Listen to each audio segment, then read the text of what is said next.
Good morning everybody. Today I would like to show you the cockatoo near our place. They have over 20 of them.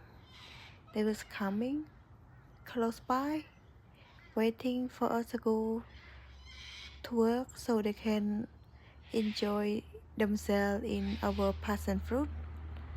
As you can see, cockatoo is wild bird and government not allow anybody to harm them, so they don't scare people, and they just come to find the food when they can, and it's okay sometimes to share something with them. And thank you everybody for your support. I hope you enjoy this video.